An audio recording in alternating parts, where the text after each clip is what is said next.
So in these videos, my main focus is to talk about, and from the perspective of what you could call the anomaly.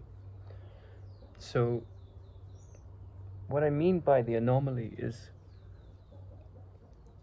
what is different from the worldly mind. And I went into a Buddhist monastery for a month last year, and there was a monk there, and I remember him coming up to me after a couple of days, because I arrived on the day of a wedding, and they didn't usually have a wedding at the monastery, but they did the day I arrived. And the people getting married had paid for the food and drinks, and when I arrived, the monks were very grateful for this, and they were putting on the ceremony, and it was this big kind of private event, but I was part of it because that was the day I arrived. And one of the monks took me aside after a couple of days and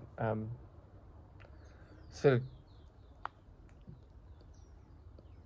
gave me this very angry telling off, and to this day I don't really know why, but it was mostly because he was supporting this special treatment that they had gotten, and he thought that I was, he had all these judgments about my behavior, and my behavior was mostly polite. I didn't do anything impolite.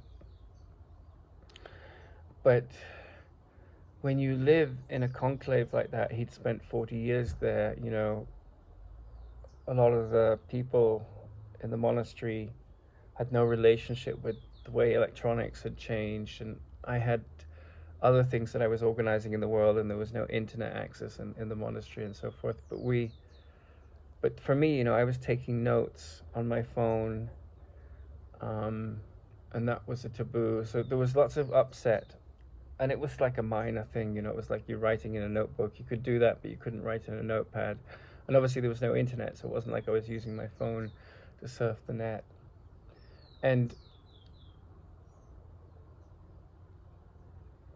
he spent a long time quietening the mind, but still this thing that I'm speaking about, this anomaly, it hadn't happened in him. He'd spent years in meditation. And there are certain people I've seen the anomaly happen in. And there was one person that she'd never experienced anger, and when she was 14, she'd asked her mother, is it strange? Am I abnormal? Am I unhealthy that I don't experience anger? And I asked that person, I said, well, what was it like? How did you see humans as a child, and adults in particular? And she said, as a child, I saw most adults, if not all adults, as very sad. And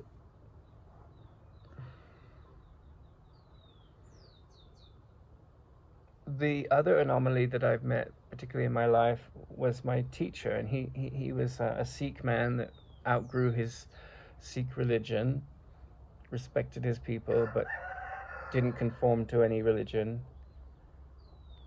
And he spent 5 years in silence and studying yoga in his, he went off on his own, and he spent a lot of time in silence. Like, he wasn't born in that state the way this woman that I just cited was. And he said, people need your love. Most of them are unhappy.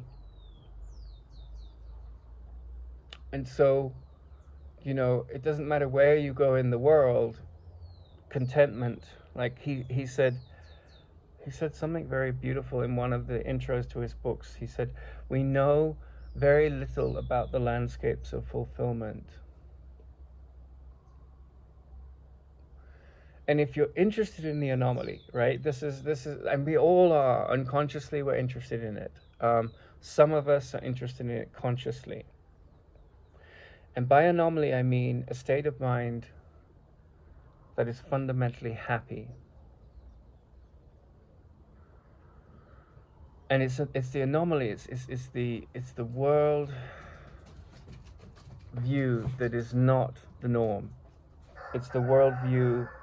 The norm is that he said this, she said this, I don't like them, you know. And the truth is that if you're interested in the anomaly and you talk about it in the wrong atmosphere, you might be crucified. I mean, not put on a cross, but like you've got to be so careful how you navigate the world. I mean, for the body's sake, right? If the body's going to be threatened and you're okay with that, I mean, that's sort of like the mythology of Jesus, right? Because he's completely transcended the idea he is a body. And if you're not careful, the spiritual teachers will say, do X, Y, and Z, and everything will be fine. And, well, that may be true to a degree, but then if the body identification is there, it may be a very superficial change. And these people that I've mentioned that achieved this anomaly, not in the sense of it was something to accomplish, but something to see through the blocks too, right? That it was already there and the blocks were cleared in their mind. Both of them took very good care of their bodies, right? Because that's loving, that's self-loving.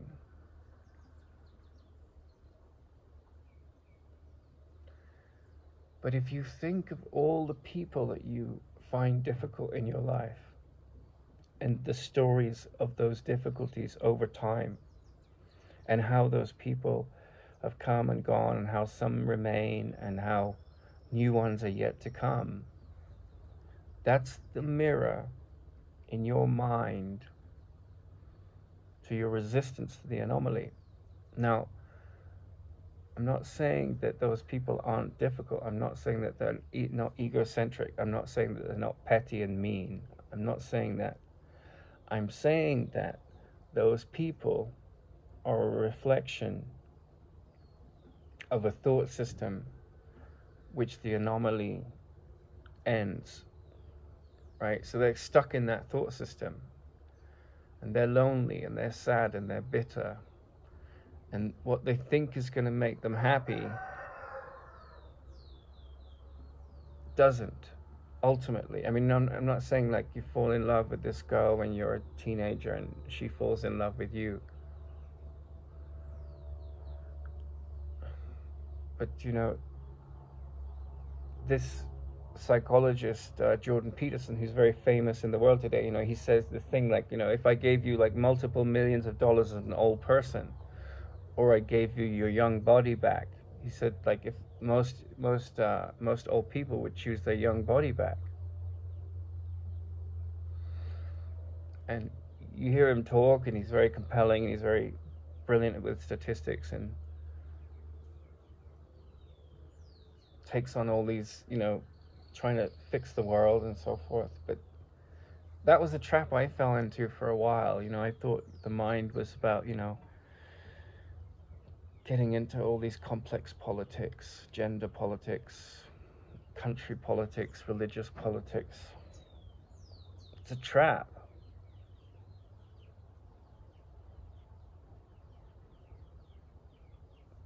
And these two anomalies that I met in my life, I mean, I've met others that are very evolved as well. There's plenty of them out there. They're not common, but they exist. And the thing about them is that the reactive mind has ended. And when I was on this university course, Edge Hill University, a big part of my mind, you know, the part of my mind that was really confronting the anomaly, right? And so if you're confronting the anomaly, you're probably going to have some difficulties in your life. Because the world's thought system is like, I must be treated fairly, abuse is not okay.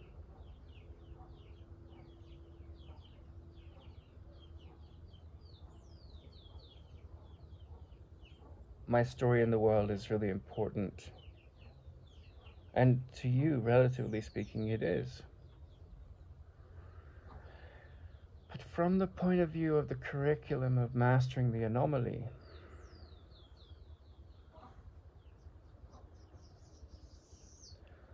it really, the most advanced model we have in physics is called the holographic universe. And the thing about perception is it's holographic. Like what I see in the world, in others, is a reflection of how I see myself. So if I see myself as wholly innocent, as I see myself as wholly loving, if I see myself as wholly loving, and I see all these fangs and ego daggers coming at me in others,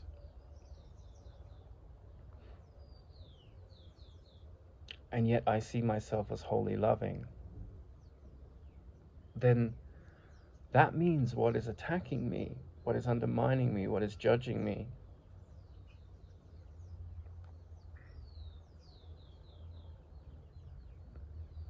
is a cry for me to extend love and affection and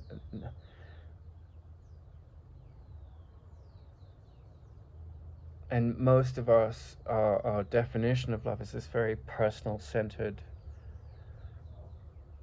insecure love, which is like, I'll love you if you do X, Y, and Z. And that's a very practical love. If you're a parent, don't do this, I'll show you how not to do this. But that love is much deeper with a parent usually than it is between partners, although the love between partners can be very powerful. That kind of love between partners is, my preference for you is born on a certain set of criteria. If you put on too much weight, then that love might go away. And we have a certain value system that we share in common. And maturity is about, it's not about age, right? Because this woman that I mentioned, she was born in a state where love was her, where like this sense of, I see myself in others. I don't see, I see their pain, but like she said, what did you see in others, in adults? And I saw a lot of sad people. And then my teacher, who's in this state of the anomaly, he says, people need your love. So psychotherapy, wisdom, love, change, like real change, not circumstantial change, not change in the world of effects, change in time and space, and the anomaly, all of these things that we make important, right? Like if someone is psychologically ill, they need therapy. If someone is depressed or suicidal, they need therapy. If someone has an appendix, they need a doctor, and that's a form of therapy. All of those things have superficial levels, like of course this, the appendix is just, it's a sort of mechanical thing, but there will be some emotional fear around it.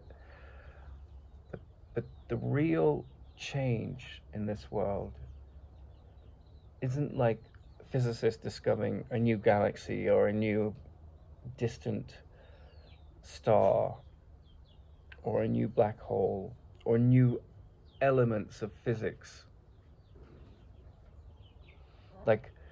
like how entanglement works, deepening our understanding of entanglement, or as is a very exciting field that is going to develop over time, how gravity works. The real change is this change at the level of perception. And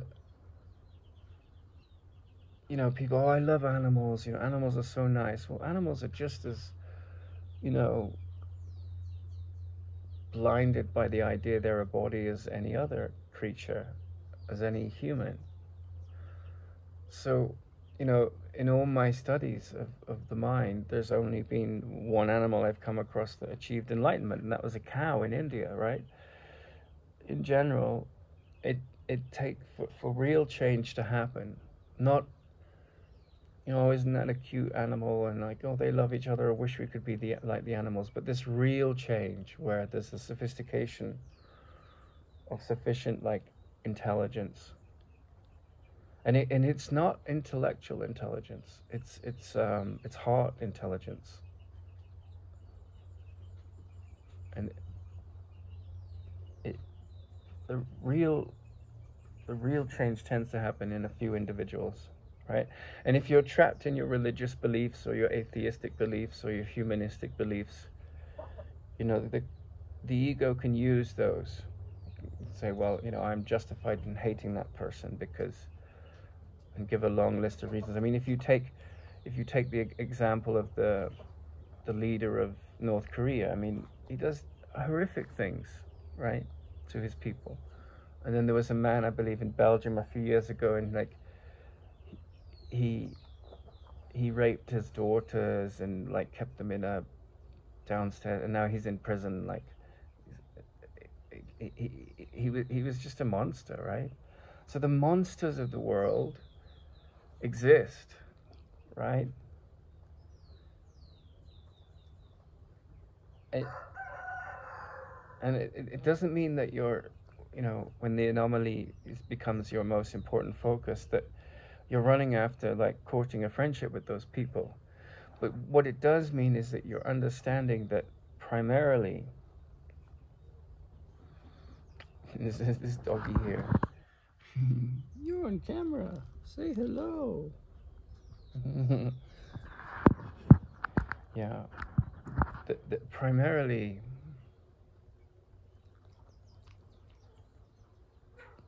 it's not about fixing the world. It's not about condemning the monsters.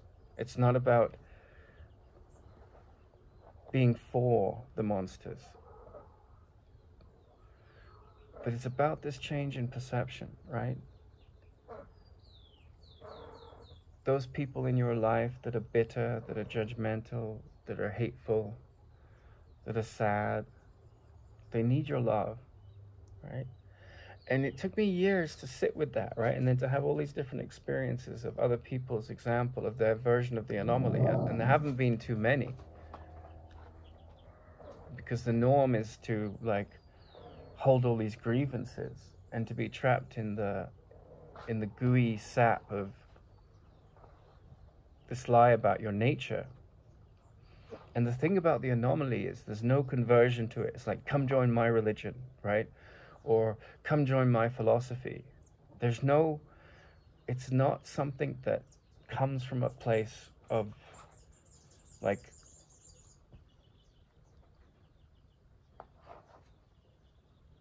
categorizing and like, it doesn't matter. You could be an atheist, or you could be a humanist, or you could be someone who's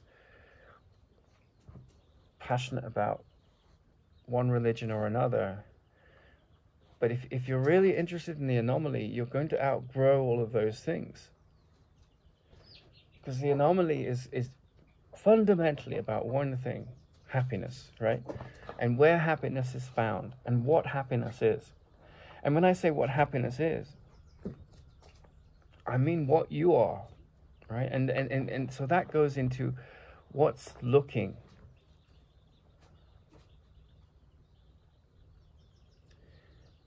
And of course, you know, to give a name to what's looking is kind of superficial, but what's looking has a certain way of looking.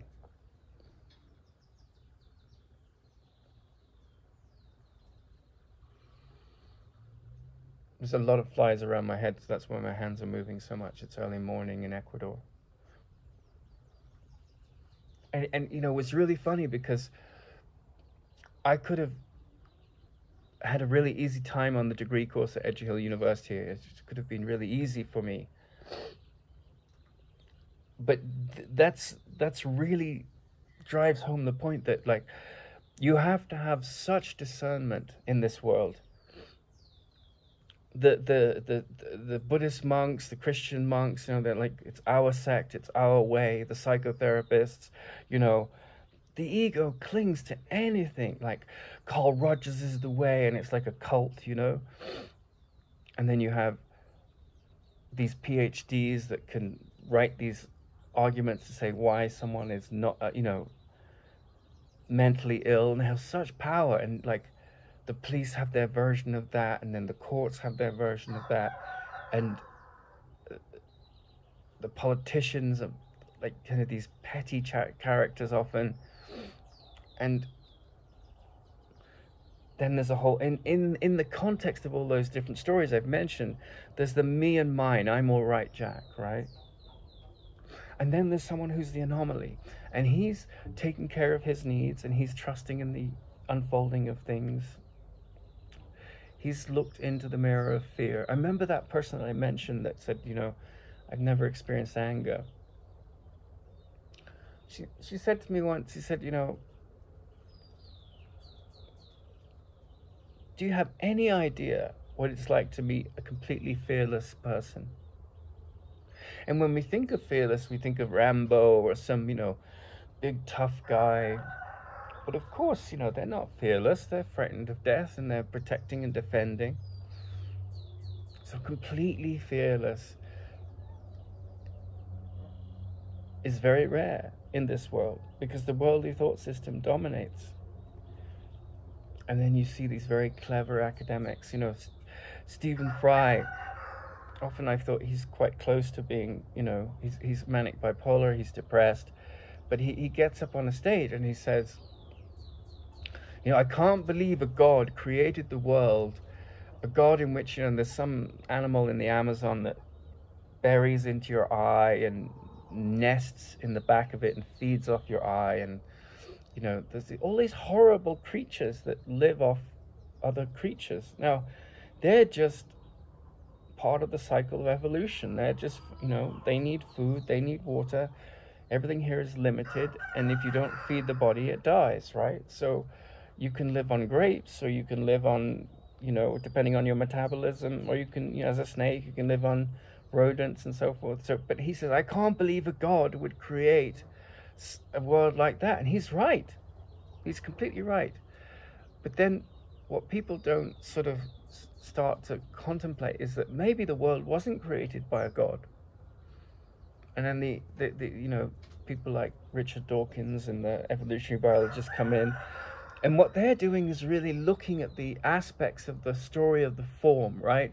So then they get obsessed with the genetics and the evolutionary process, and that's all very interesting.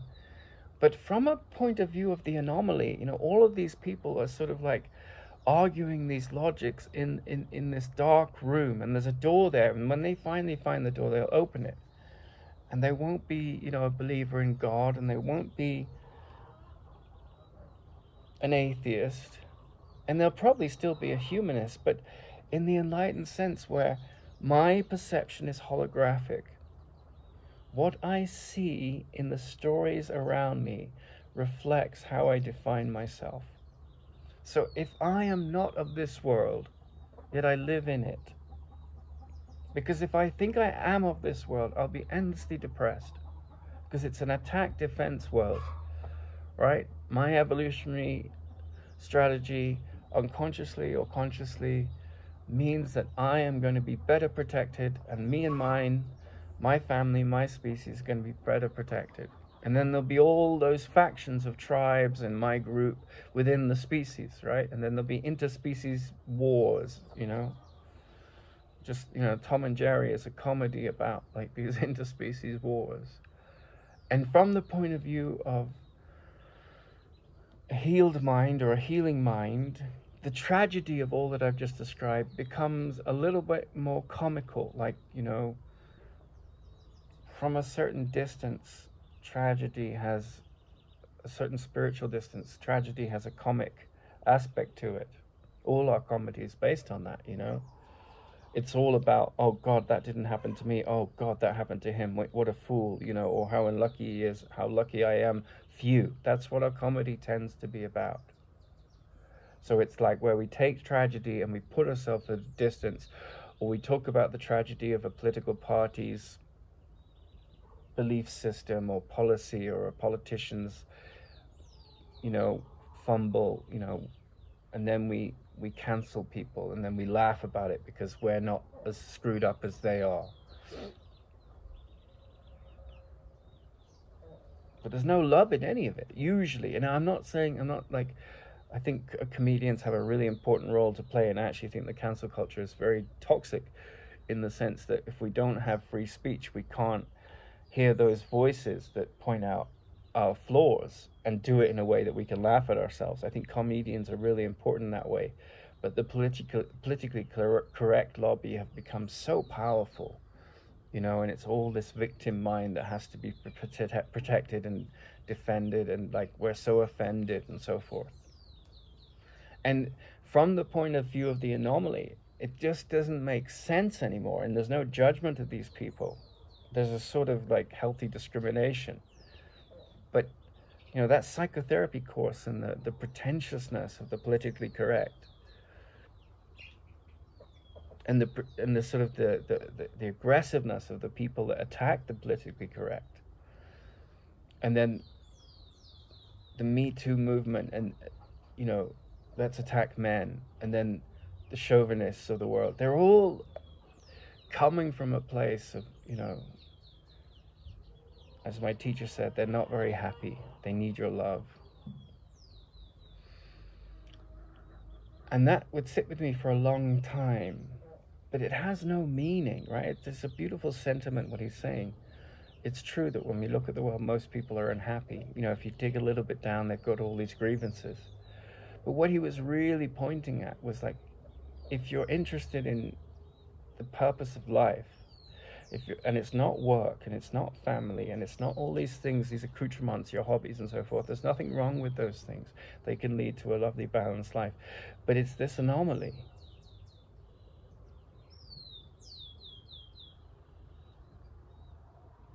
And that's what all the great myths are about, whether it's Parsival or Arjuna or Rama and Sita, and we put these characters like in these hallowed places, and we build these cathedrals, and the cathedrals are just like, if you look at the stained glass windows, they're just like modern day televisions, right?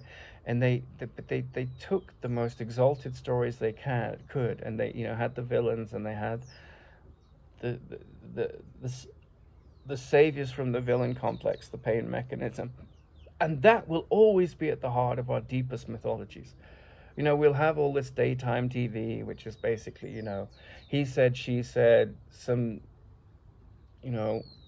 chasing after rich men or rich women or betrayal, or, the stories go on, and then you have the world of sports and the heroes and all the, dislike and like of the great soccer players and American football players, and like the singers and their, the celebrities and their private lives and all the gossip, and if that goes on, right?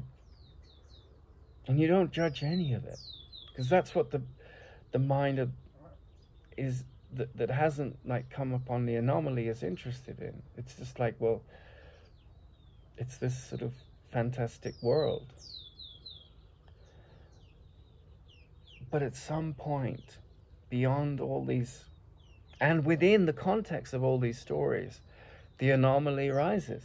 And, the one thing that really stood out to me about that person was, what's it like being in the world? She says, when I go home, the mask comes off. But when I go out into the world, I have to deal with all these sad people, and the mask is very much on, and it's like 1,000 masks. And the goal of the mask in my life is not to take sides, but to be the loving voice that needs to be heard. And so she had a lot of friends, but the problem that she found was no one could really relate to her, because she was in a state where she didn't take sides, and she didn't have anything to complain about, and she wasn't unhappy, and she didn't have any story in her life. She was happily married twice. Her husband died, but she didn't have any story in her life where there was a sense of lack. And I try not to talk about it, but she's important because she was one of the most important anomalies for me, right? Another one was a sort of spiritual teacher, and he was definitely in that state. But the problem we have with spiritual teachers is that we kind of put them on pedestals, and the last thing she wanted to be was, she wanted to be totally anonymous. She didn't want to be someone sitting on a pedestal, sitting on a chair saying, you know, this is the way to enlightenment. And my teacher, you know, he was told to go and teach the Course in Miracles. But he had sort of come to the state where his mind wouldn't make a problem out of anything. And when I was going through the very challenging, you know,